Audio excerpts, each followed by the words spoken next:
All right. So we talk about we've got to get our car count up.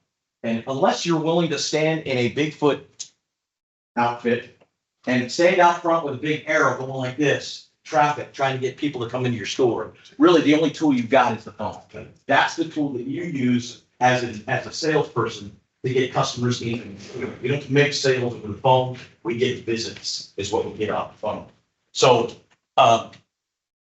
we've got to get good at it. Who do you think sets the bar in our industry? Who sets the bar for telephones? When we think about what company out there is the best on the phones, who do you think sets the bar? We did tire discount. Who? Tire discount. Not tire discounters, but you're close. It's Discount Tire.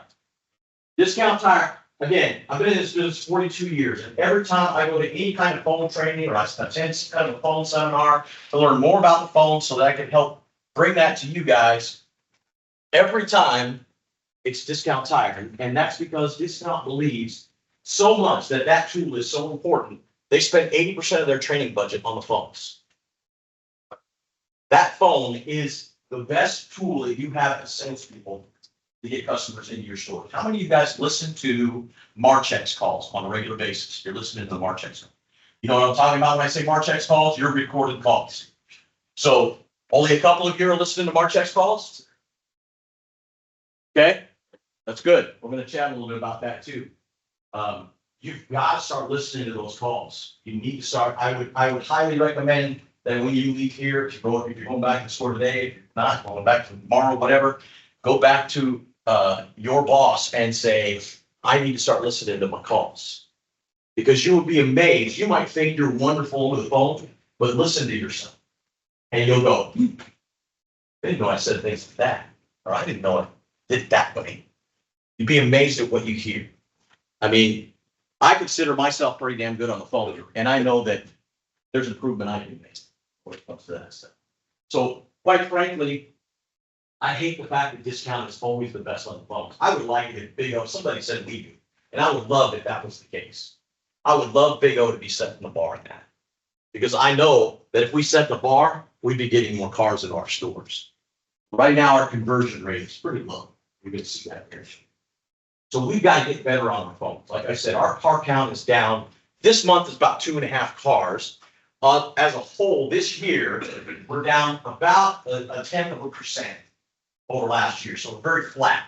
If there's any good news in that, it's the fact that we have, Big O corporately, we have hired a company, a third-party company that's gathering data from a third party. This third party's gathering data from 57 different companies within our industry. And the other 56 are down like two plus cars. We're only down like a 10th in comparison. So if there's anything good to be said about that, it's that we're not as bad as the other guys. But the problem is we're still down. We're still flat. We're still not growing. We've got to grow. We've got to increase our car counts. So we're going to talk about the things that we can do with the phones to get better at that stuff. But first, let's talk about maybe some of the money we could be losing, right? There's a cost for the phone system. I mean, some franchisees are leasing their systems. Some buy their systems outright, amortize it, whatever there might be. There's a cost for the system. There's a monthly service fee. And then there's monthly marketing costs. I mean, the franchisees have to pay into, your stores are paying into a monthly marketing fee. All those are costs that are automatic, whether you answer the phone or not. Whose phones are not ringing? Go in the store, the phone just doesn't ring. Okay, marketing's doing their job.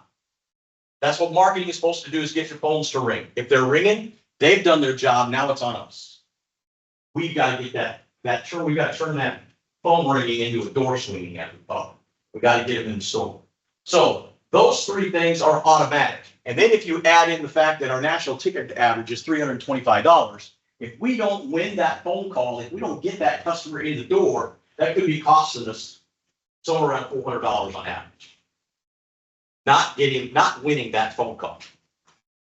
See, customers will shop at the first place that they step foot in 91% of the time.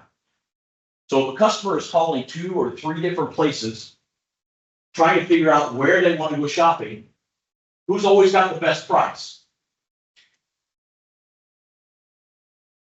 Any thoughts? Do we? Everybody's got the same price, right? Everybody price matches. So it's not price. It's not price that's gonna bring customers in your door. So if it's not price, what is it? Service. Yes, it's us. It's service. It's something that solely is lacking in our country. I mean, I'm sure you guys have seen it every day. Wherever you go shopping, you probably walk away and go, be nice if that guy learned how to smile. Or whatever. Our customer service in this country has gone down the tubes. So I need you to start thinking about, what am I doing on the phone that makes me be the first place they want to visit when they hang up? If they've got three different places they call sitting on the table in front of them, and they're trying to decide which one to go to, you might go. What makes them go, you know what? I want to go see Missy. She sounded like she wanted my business. Or I want to go talk to Noah. That guy sounds kind of fun over the phone. What did we do?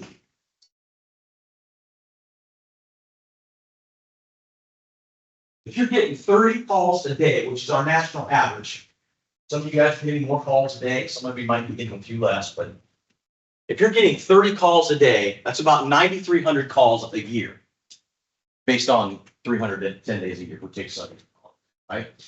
Our national average of phone conversions is about 30%. So 30% of those, or 2,790, are actually being turned into visits. We can see that in the match back through March. If we can improve our phones just a little bit, if we could turn that, instead of a 30% conversion rate, into a 40% conversion rate, which is one call per salesperson per day, pretty much. It's 3 more conversions a day is what it comes out to. Then that'd be another 930 people coming through your door, and an average ROI, what we're at, again, company-wide, $325. That's another $300,000 a year. By just getting a little bit better on the phones. How crazy is that? By just listening to ourselves and trying to figure out, what is it that we're doing that we could be doing better? What are we doing to make that customer want to come do business with us, as opposed to tire discounters or discount tire or whatever it is? So let's talk about some of the easy things that we could be doing, right? First of all, we've got to make sure we're prepared with a pad and paper. We've got to start writing things down. If you're anything like me, you forget. I mean, I can't read a book because I'll forget 5 minutes after I've read it, what I just read. I'm horrible at reading. I'm also horrible at names. That's why I have you guys have name temps, because I can't remember names. I'm horrible at it. I'll always remember faces. But if we're not writing this stuff down while we're talking to customers, then we're forgetting, we're asking the same questions, and customers know we're not listening. So make sure you got something to write with, you got something to write on, and let's answer within 3 rings. Past 3 rings, customers think we're too busy, we're closed, or whatever it might be, and they might not let it go any further.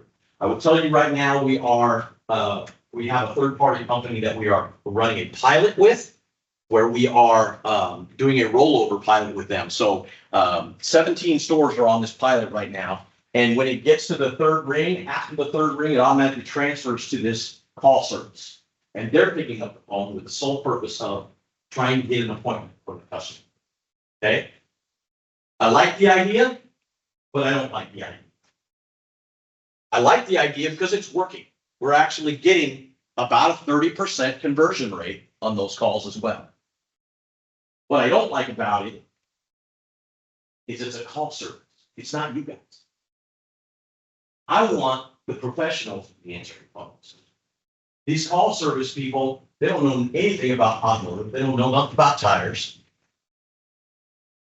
They're using your website, the consumer website, to make appointments.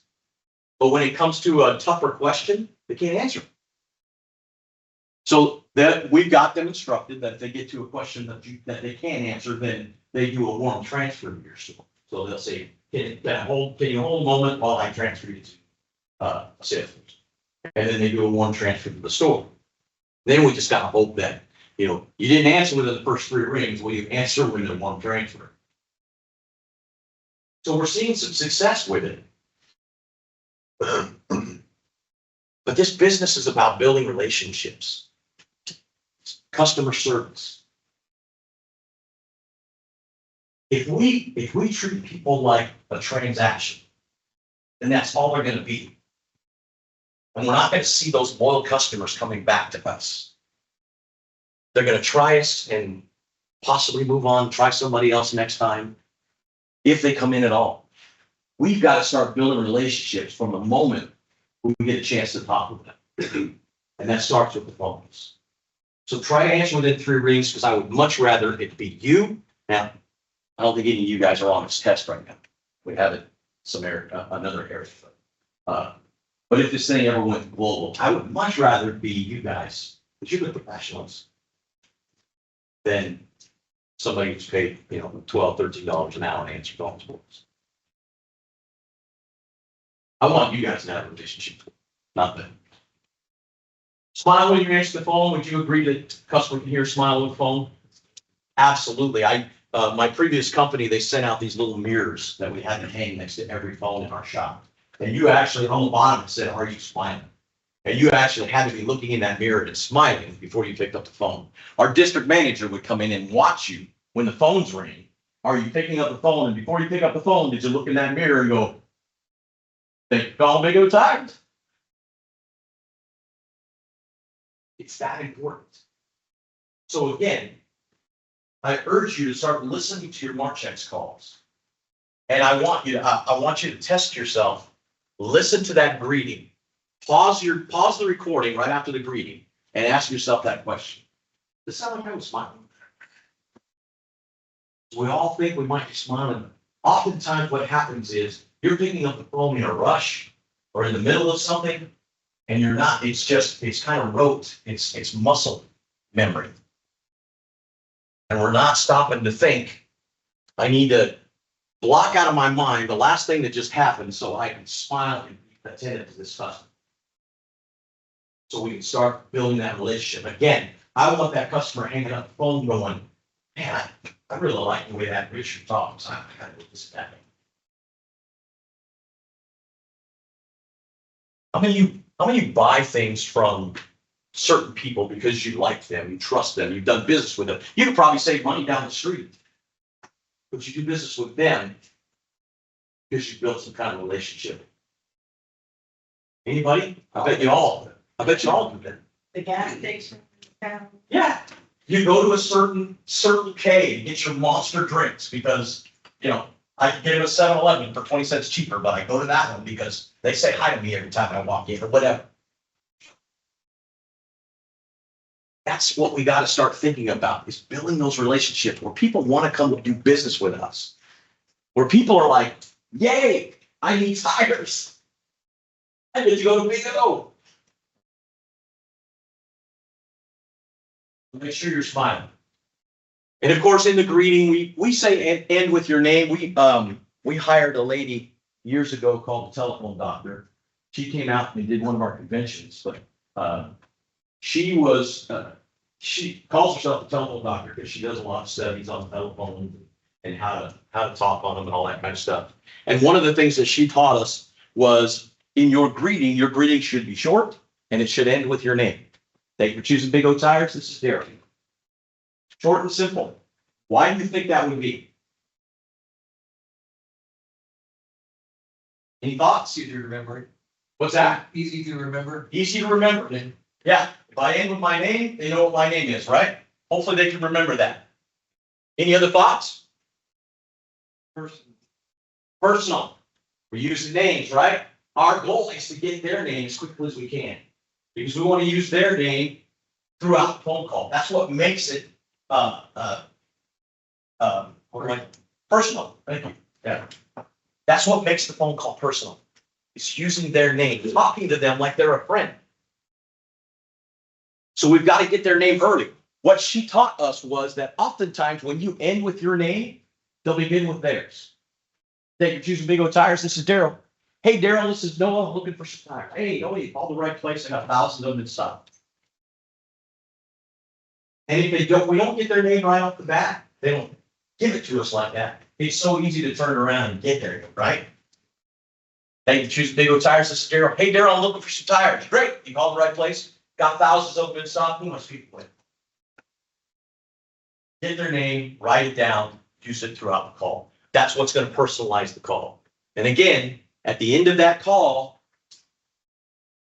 they're going to start asking themselves that question. Do I want to do business with that person?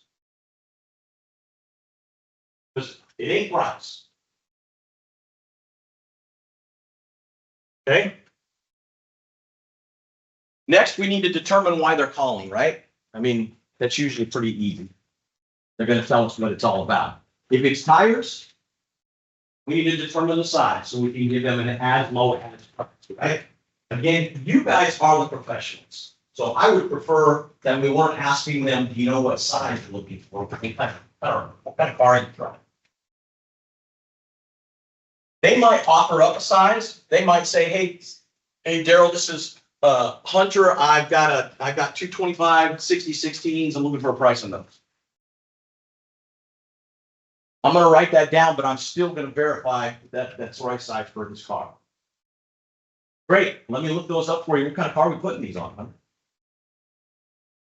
And now I'm going to verify that that's the right size because they don't always know the right size. They might be thinking about a tire size for the wife's car, or husband's car, or whatever. So just verify the tire size. And once you do that, we give them an as low as price. I am a firm believer on the phones that you do not answer questions that aren't asked. So if somebody doesn't ask me for a full total, they're not getting it. Not over the phone. Now, I'm not saying we lie to customers, we answer their questions, but just answer their question and invite it in. What do you guys get for that tire? I got those tires starting as little $70.99. How's that sound? Why would I ask how's that sound? Open conversation.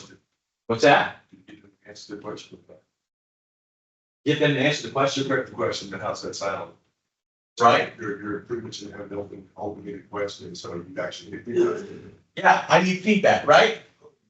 When you're face to face with somebody, usually you can get feedback visually. You can see their face. If I said $70.99 and they raise their eyebrows, then that's probably not a bad price. If they go, that's probably not a good price, right? But I can't tell that over the phone. So I got to ask that question. How's that sound? Because my goal is to get them in the door. My goal is to get to this point. For a customer, an appointment is a commitment. And that commitment is like, for customers, it's like an obligation. I don't know about you, but if I make an appointment with somebody, I feel like I have to be there. I told them I'd be there, I'm going to be there. I'm going to do everything I can to do that. So customers oftentimes feel like that is an obligation. I have to be there. I said I'd be there. So we want that commitment. We want them to be obligated to come visit us. So we've got to get to that point. But before we can get to that point, we've got to know what they're thinking. Because if we're not in the ballpark for that customer, and we say, when would you like to come down and look at them? They're like, I'm not. You guys are $10 higher than the guy down the street. So we have to overcome that before we even get to that no. So we ask them, how's that sound? Oh, that sounds pretty good. Now I know that I can invite them down. When would you like to come down and take a look at those? I got 10 o'clock available and I got 2 o'clock available. I want a commitment out of the customer. If the customer needs more information, they'll ask me. Well, what do you guys get for Mountain Balance? We get $25 a tire for Mountain Balance. 10 o'clock or 2 o'clock? What time works best for you? And if they just absolutely need a price, a total of some type, you guys all see this screen. You guys probably quote off this screen a lot. And you've got the install prices, right? 1, 2, 3, 4. I highly recommend you keep these unchecked. And now we're just giving a price on the tires and the installation, if that's what it takes. So if a customer asks me, well, how much would it be for all 4? I'm going to tell them around $392 plus the tax. 10 o'clock or 2 o'clock. When would you like to come down to you? I just want them in the door. I'm not making a sale on the phone. It's not what this is about. This is just about getting the customer to want to come do business with me. Because once they're in the store, I can be salespeople, right? Once you're in the store, they ain't leaving without buying. but we gotta get them in the door. We do that by offering as low as. I got tires starting as low as. So we provide them the information. How many of you talk about financing options over the phone with us? Yeah? At the very least, we need to be planting a seed. I mean, a great place to talk about financing options, if it doesn't come up in the phone call, it might come up in the call. Or somebody says, even ask you guys can have any kind of financing options or anything like that? Or somebody says, wow, that's pretty hefty price for those tires. Hey, we got some great financing options. Maybe everything goes well and we don't get a chance to say anything like that at the beginning of the call, but at the end of the call, hey, Corey, looking forward to seeing you tomorrow at 10 o'clock. Hey, don't forget to ask me about a financing option. Just plant a seed. Plant a seed, because we're going to talk more about it when they come in.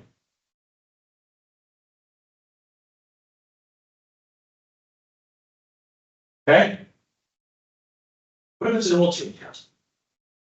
I really feel like we don't do a good enough job of telling people how good we are when we're on the phone with them. You guys should be telling everybody how good you are compared to your competition. Let me give you an example. I decide to call Jake's Auto. You just got your own store here, Jake. Okay. So I call Jake's Auto and I say, hey, Jake, I need an oil change. You guys do oil changes? And Jake says, yeah, we do oil changes. I said, what do you guys get for an oil change? He says, well, they start at $39.99. Okay, could you do that today? I said, yeah, we can do it today. I said, okay, thanks. And I hang up. And then I call, let's give Kelsey a store. So then I call Kelsey's Automotive and I say, hey, Kelsey, I need an oil change. She says, okay. So what do you guys get for those? She says, well, they start at $39.99. I say, could you do that today? She said, yeah, we can do that today. Great. Then I decide I'm gonna call Missy. Missy knows what she's doing here. So I'm gonna call Missy's Big O store. I say, hey, Missy, I need an oil change. You guys do oil changes? She says, we specialize in oil changes. Let me share a quick little story. We had a store in San Leandro, California. It used to be like one of our #1 sales stores until Utah showed up. Utah is killing it now.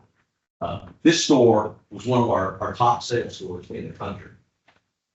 And one of the things that they always said was, we specialize. Didn't matter what you were calling about. Oil changes, alignments, tires, flat repairs, they specialized in it. Every time a customer asks, do you do specialize in it? So I call Missy. Missy says, we specialize in those oil changes. I say, wow. Well, what do you guys get for oil change? And she said, well, let me tell you what we do. I give you up to 5 quarts of oil, brand new filter. We'll rotate your tires and set the air pressure to OE specs all the way around. And we do a complete inspection. We'll top off your fluid. So we do all that for as low as $39.99. What do you think I'm going to? Okay, could have sold it for $59.99. You need to raise your price. Who's the better perceived value? Missy. Now, there's a good chance Kelsey does exactly the same thing, and Jake probably does exactly the same stuff, but the difference is she told me. Why aren't we doing it? Shop your competition and listen to how they're selling it. I guarantee you they're not doing it.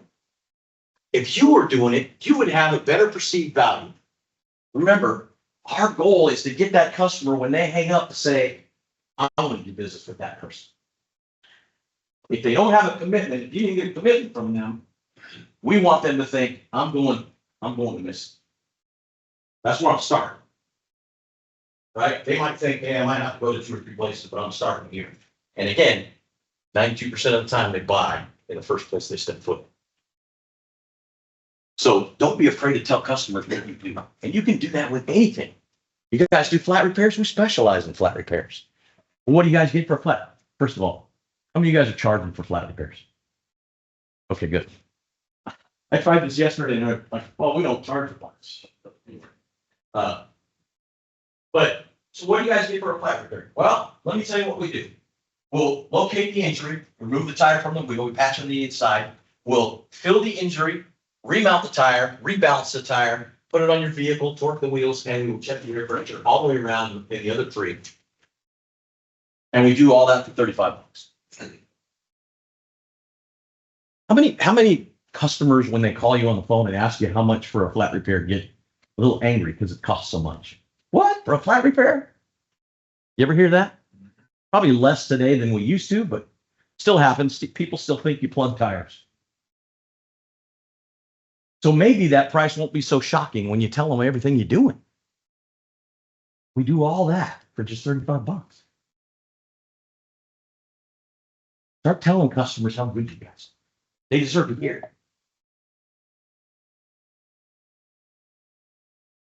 Keep hearing dinging. I don't know if somebody wants. Someone's in the waiting room. I made it so everybody can come in. Okay, hold on. I got nothing saying. All right, hold on. There we go.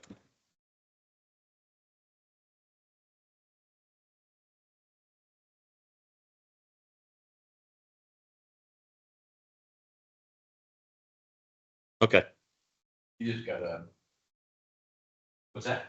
Chris promised, he just got a bed.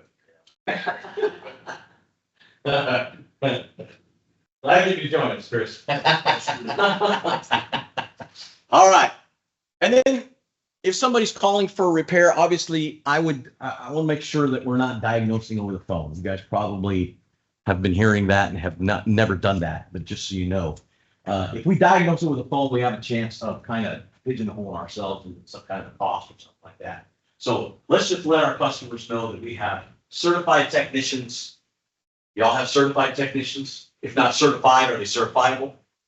Maybe, one way or the other, you use the terminology that I've got. Certified technicians that can do a complimentary inspection for you. We'll tell you everything and let you know what it's going to cost. And by the way, we've got great financing options as well. Okay, so if they're calling for whatever service repair, brakes or whatever, just let them know. We do complimentary inspection. We'll get great financing options. Well, when do you want to come in? Let's get the appointment. Get the commitment from a customer. And by the way, I'll be right down is not an appointment. It's not a commitment. I'll be right down is a coin toss. Maybe they will, maybe they won't. They might just be saying that to get off the phone. I want a commitment. So what I used to do when a customer told me I'll be right down, I'd look at my watch and say, I've got 5 minutes after 9. How long will it take you to get here, Tracy? Tracy, say, I think I could be there in about 30 minutes. I'll tell you what, Tracy, I'm going to put you on my appointment schedule for 9:45. If you're a little early, that's great. But I want my guys knowing that you're coming so we can take care of you. I'm going to make sure I got your name. I already do, and your phone number. And if you don't show up until about 10:30 or by 10:30, you don't show up, I'm calling Tracy. Hey, this is Daryl over Big O. Just want to make sure you're okay and nothing happened.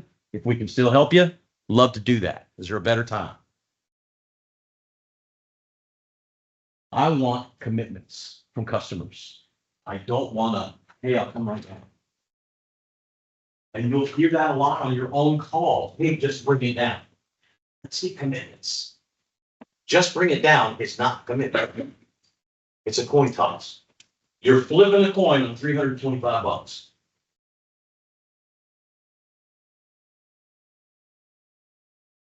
Okay, so repeat the appointment time as you close the call. Repeat the appointment time and day. Dennis, I got you down for 10 o'clock tomorrow morning. Look forward to seeing you. If anything changes on your end, please give me a call. Let me know. We can reschedule if we need to. And let me ask you something. The very first time that you go to a new doctor or new dentist, what do they ask you to do? Well, Show up early. Why? Because you got 40 pages of paperwork to fill out, right? It's like, dude, I just need you to pull a tooth. Why don't we do that? Tom, I got you down for 10 o'clock tomorrow morning. Looking forward to seeing you. Hey, would love it if you could get here about 10, 15 minutes early and we could get the paperwork out of the way so that your car will be ready for the next rack when it opens up. Wouldn't it be nice to have your appointments early instead of late? You get a chance to get the paperwork done. You get a chance to start building that relationship with a customer. Your technicians get a chance to get done with what they're doing and wash their hands and get ready for the next car. And maybe we don't have so many upset customers. I know appointments are tough to schedule. I know they're tough to manage, but we have to do it. This day and age, customers want appointments. I was in a session yesterday where there's one person in the store or one person in the section said they don't take appointments. You're alienating a certain percentage of customers if you don't take appointments. Because there are customers out there that would much prefer signing on to a website and just making an appointment.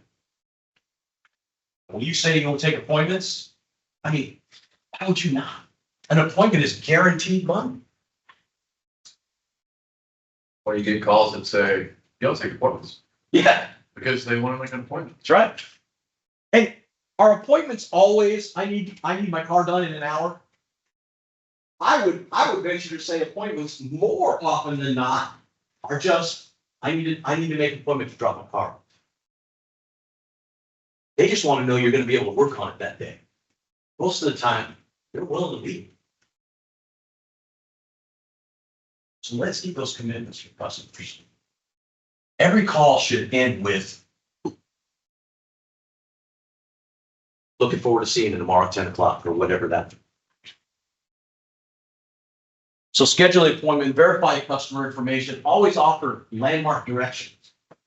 Any businesses ever happened to any of you in here where you've done a great job on the phone and you got a customer coming down for a good sale that you think, and they show up in a different store?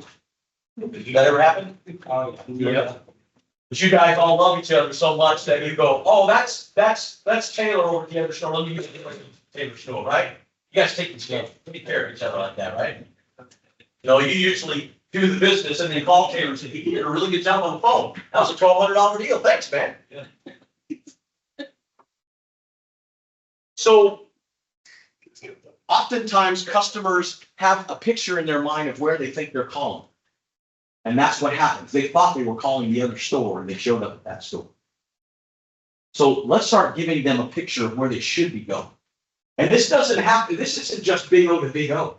This can happen in other tire stores. When I ran a store for Winston years ago in Southern California, I had an America's Tire that was 4 blocks from me. America's Tire in California is Discount Tire. But I had an America's Tire 4 blocks from me, and they would run, this was back before the internet. Many of you don't know that the internet didn't exist at one point in time. So this was back before the internet. So every Sunday when I went to work, I was flipping out sale ads and I hung them up on my competition board at cork board. That's what I always used when customers were calling. I'd go, who are you calling next? Yeah, I got that. Yeah, no, they're not cheaper than me. Now you guys can use websites like that. So. But America's Tire, they would have tent sales every once in a while. And they have these yellow easy ups that said America's Tire on them. And they'd put them in their parking lot and they'd stack tires underneath that tent. So one day I'm walking through Costco and I see a yellow easy up. And I'm like, what do I need? So the next time that America's running a tent sale, I put the yellow easy up in my parking lot and I stack tires under it. Now I didn't say America's Tire on it. But you know how many America's Tire customers pulled in my parking lot? Thinking they were going to the tent sale? Yeah, we got a tent sale going on. Why not? I'll match their price. Customers don't always know where they're going. They don't always have that vision. The only thought they might have in their mind is a landmark. So let's give them landmarks. Dennis, you know where we're located? Even if they say, yeah, I know where you're located. Just remind them, okay, so you know I'm on the corner of First and Main right across from Wallwood, or whatever that landmark might be. Just remind them and give them a new picture in their mind. So they're coming to the right store. Unless you like making sales for other people.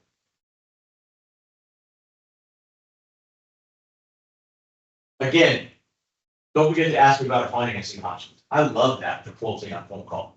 It just sets, it plants that seed for when the customer comes in, because we're going to have some more conversations about it when they come in. Unless they already have a big old card, right? Hang up the call, make sure you thank them by their name.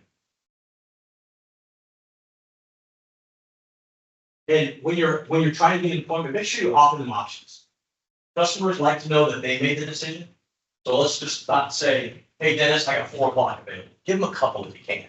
I mean, if that's all you got, that's all you got. But if you can, give them a couple options, let them make the decision. So engage the customer by using their name throughout the call. Always ask, how does that sound? You gotta know what they're thinking. Don't get bogged down with details. Always use open-ended questions. What's the definition of an open-ended question?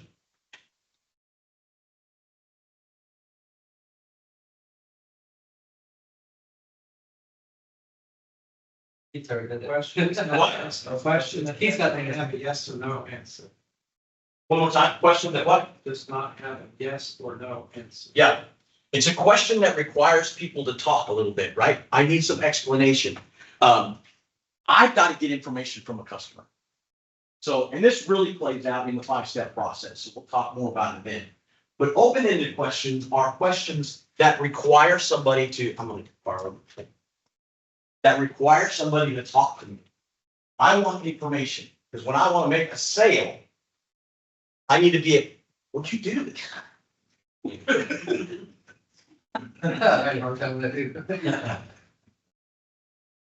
No, I'm old, but, when it comes to making a sale, I need to be able to use their information against them. And that's really what that's about. So the open-ended questions allow me to learn more about a customer. So somebody give me an example of what an open-ended question would sound. Is there anything else I can help you with? Oh, that's a yes or no. Thanks for playing. What kind of, issues is your car having? Okay?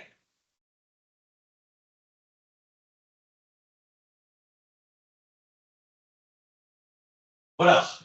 What kind of driving do you do? What kind of driving do you do?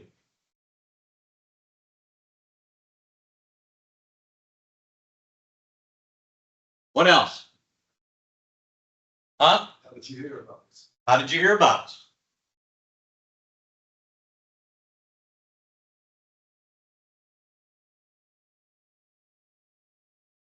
What else?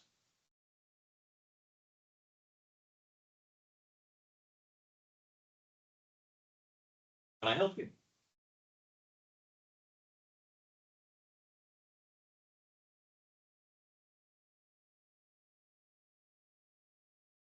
Anything else?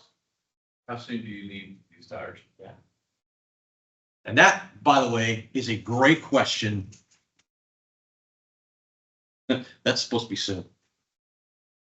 That's supposed to be That's my spell check, by the way. I'm not the best speller. That's a great question to ask at the beginning of a phone call, somebody to ask tires. Because that gives you an idea of how long I've got to get those tires. If they're looking for a specific tire brand or whatever. So if Charlie calls me, I can ask Charlie, so when are you looking to get these done, Charlie? If he says, I need to get it done today, I'm off today, I used today to get that, then I know what I'm limited to, right? If there's a warehouse that I can get tires from, but I can't get them until tomorrow, then anything in that warehouse is out. So I gotta make sure that I can find them over here. But if I got a couple of days, Charlie says, well, I'm looking to set up an appointment for Saturday. That opens up everything, right? That opens up all my vendors that I could probably get something for Charlie. So I love that. I love that question, getting a call. As soon as they say, I'm looking for some tires, great. Call the right place. I got thousands of them in stock. When are we looking to put these on? And then we can get into what kind of car you're driving. Any other open-ended questions? How does that sound? How's that sound? Is there anything that we could have done to make it? Well, it could be open. Between Kelsey and Jake, I think I could give you guys the clicker and let you guys finish this because we're gonna talk about that later. Oh, yeah, and that is a yes or no. Okay, so you guys are all on the same track. Open-ended questions start with who, what, when, where, tell me about what's happening when you step up. Gotta gather information. And again, This is not something we're specifically gonna do on the phone, because our goal here is get the appointment, but we're gonna use this heavily in our 5 steps in our VIP check-in process. So I wanted you guys to start thinking about what are open-ended questions. Okay? One of the things that I started doing late in my career before I was no longer managing stores was I started asking my salespeople, and I had my salespeople asking me. Whoever was around when somebody hung up the phone, they asked that person, what are the 3 W's? Who called? What do they want? When are they coming in? If you can answer the 3 W's, that's a win. And remember, when is not, oh, they're coming right down. When was a commitment? When was an appointment? I was in a store here in Louisville. This was back before COVID. I was helping them do some inspection training and stuff. I happened to be standing at the counter talking to a franchisee, and out of my left ear, I heard a salesperson on the phone. And after they had hung up and I was done with the franchisee, I said, what happened with that call? Did you get an appointment? And he goes, no. We couldn't sell her the tires. She called Kent Towery down the street and she got a price on the Uniroyal Laredos, and we don't stock them. Said, you called your warehouse, or did you check your warehouse? And he goes, no. So we pulled up the business center and there was 63 of those Laredos in the warehouse. This store happened to be about 20 minutes from the warehouse. And we could have went and got them.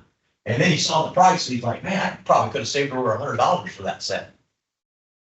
So let's call her back. No name, no phone. Speaking of name, we had an FBC that did an experiment recently with some of his stores.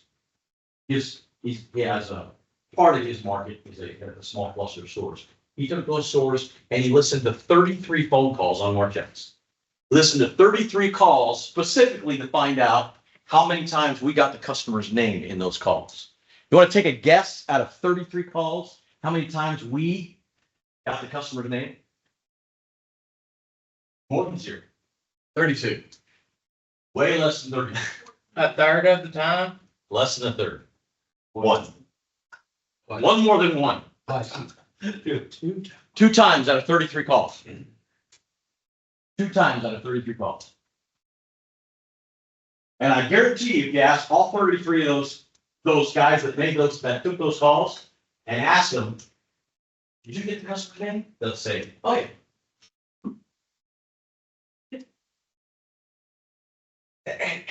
And I don't fault them to say that they're lying, because they probably thought they did. The truth of the matter is they're not listening to themselves and they're not noticing that I dropped the ball. You know, sometimes you hang up the phone and you know you dropped the ball. Sometimes you hang up the phone and you thought you did pretty good, and then you listen to that call and you, not as good as I thought. I got another question for you. Yes, sir. Have you shopped here before? Have you shopped here before? Oh, yeah. It's a good open-ended question. Hey, Daryl. Yeah. So just to bring your point home, the last month out of the 30 stores that I have, so including Randy's, we've only got the customer's name 50% of the time.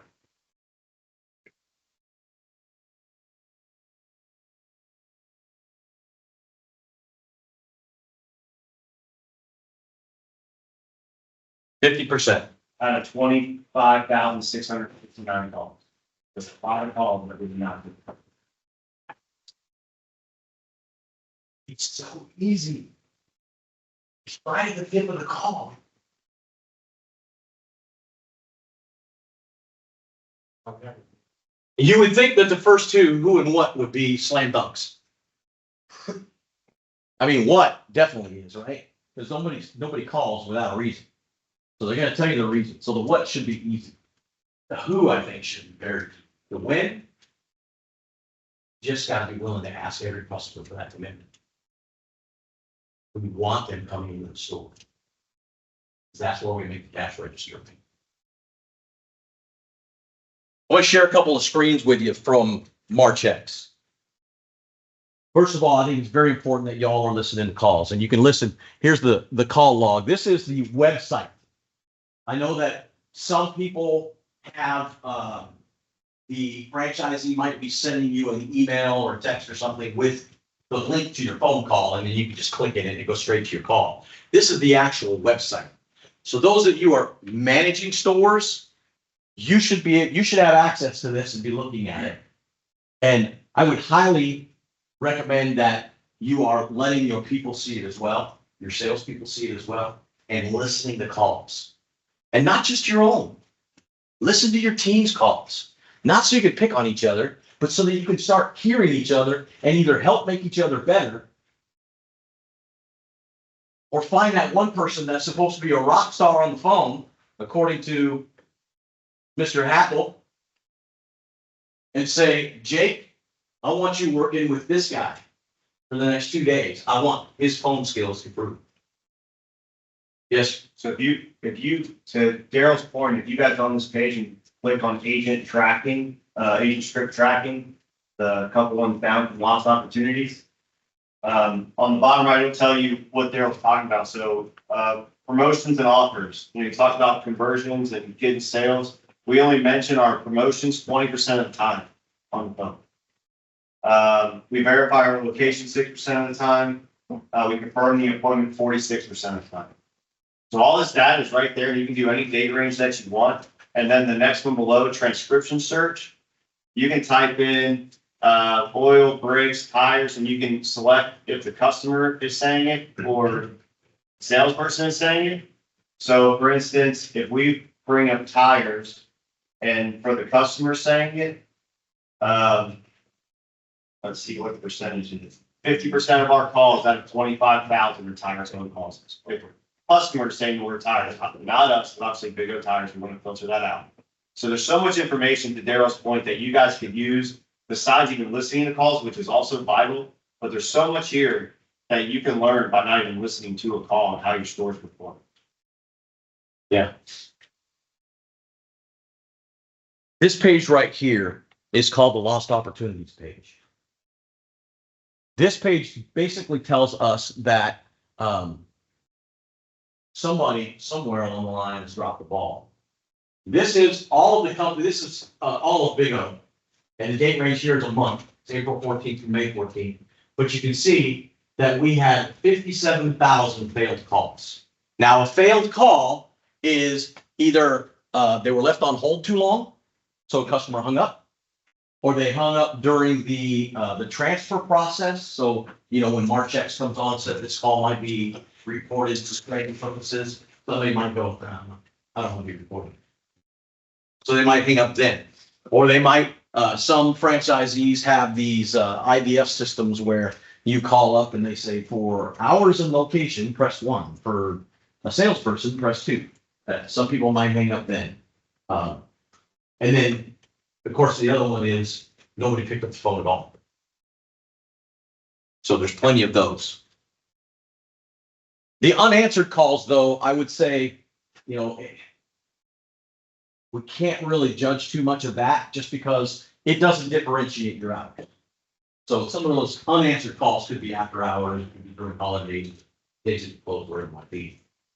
So if we took that number and we just said, okay, let's say it's only 50% of that, because maybe that's not super accurate, but let's say it's 50%.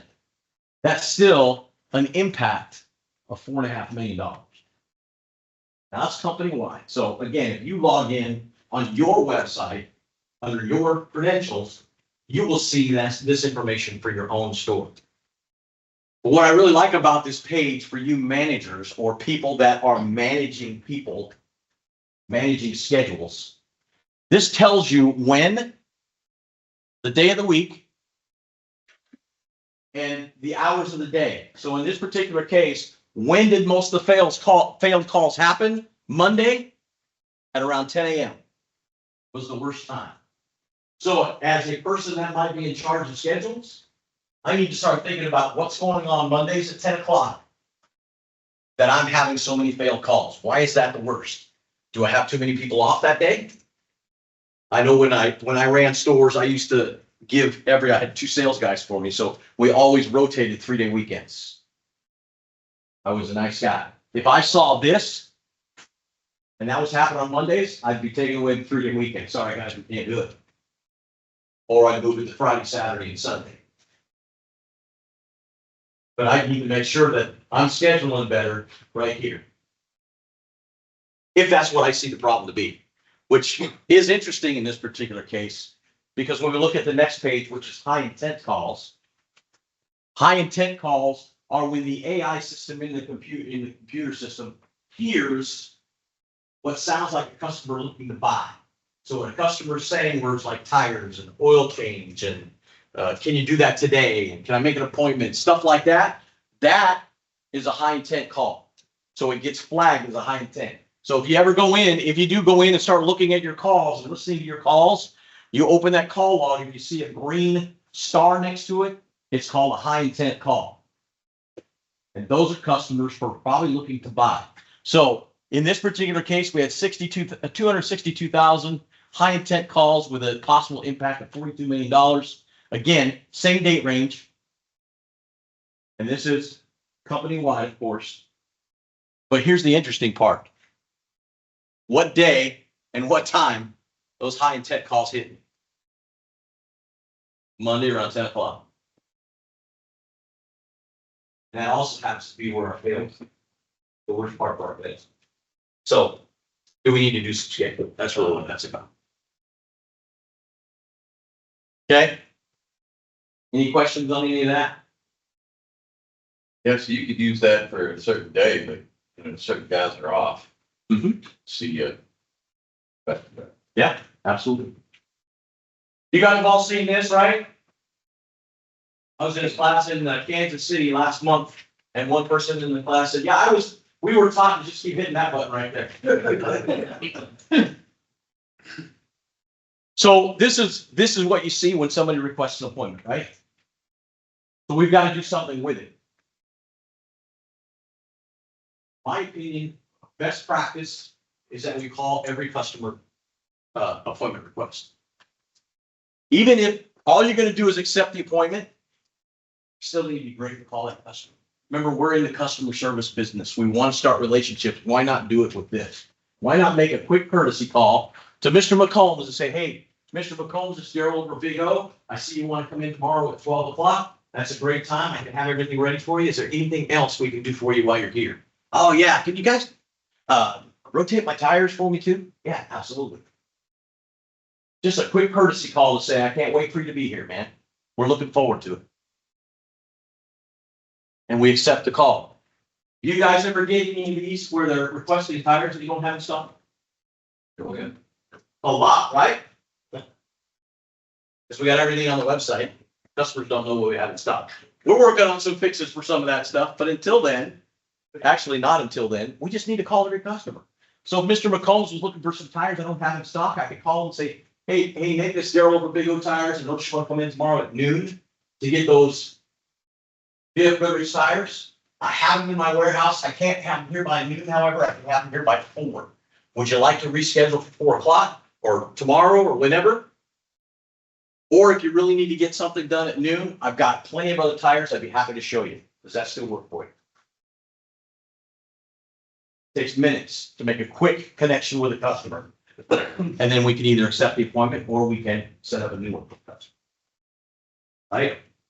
Best practice, call every customer. We need to start building relationships the moment we get an opportunity to connect with someone.